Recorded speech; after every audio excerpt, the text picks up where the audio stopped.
महाराष्ट्र क्रांती news, आवाज सर्वसामान्यांचा। मोखाडा भर पावसात उघड्यावर अंत्यसंस्कार। सूर्यमाळ येथील स्मशानभूमीची दुरावस्था। छप्पर उभारण्याची ग्रामस्थांची मागणी। जिवंतपणी सुविधा नाहीत तर निदान शेवटचा निरोप तरी सन्मानाने मिळावा, ग्रामस्थांची प्रशासनाकडे आर्तहात। मोखाडा तालुक्यातील सूर्यमाळ गावात स्मशानभूमीच्या अत्यंत दयनीय अवस्थेमुळे ग्रामस्थांना भर पावसात अंत्यसंस्कार करावे लागल्याची धक्कादायक परिस्थिती समोर आली आहे। नुकतेच बारकू शिवराम मोरे यांच्या अंत्यविधीवेळी मुसळधार पावसात उघड्यावर अंत्यसंस्कार करण्याची वेळ नातेवाईकांवर आणि ग्रामस्थांवर आली। स्मशानभूमीवर कोणतेही छप्पर किंवा पत्र्याची व्यवस्था नसल्याने पावसापासून बचावासाठी कोणतीही सुविधा उपलब्ध नाही। त्यामुळे दुःखाच्या प्रसंगाही नागरिकांना मोठ्या गैरसोयीचा सामना करावा लागला आहे।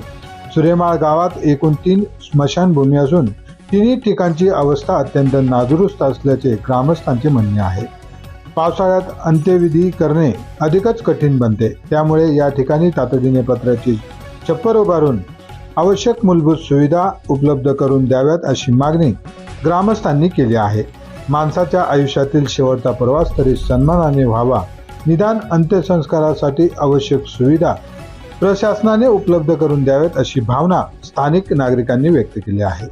आता तरी स्थानिक ग्रामपंचायत, संबंधित शासकीय अधिकारी आणि लोकप्रतिनिधी या गंभीर समस्येकडे लक्ष देऊन स्मशानभूमीची दुरुस्ती व छप्पर उभारण्याचे काम तातडीने हाती घेतील का, असा सवाल ग्रामस्थांकडून उपस्थित केला जात आहे।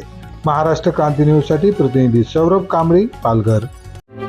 अशाच नवनवीन बातम्या पाहण्यासाठी आमच्या महाराष्ट्र क्रांती न्यूज या YouTube चॅनलला लाईक करा, सबस्क्राईब करा आणि बेल आयकॉनला प्रेस करा।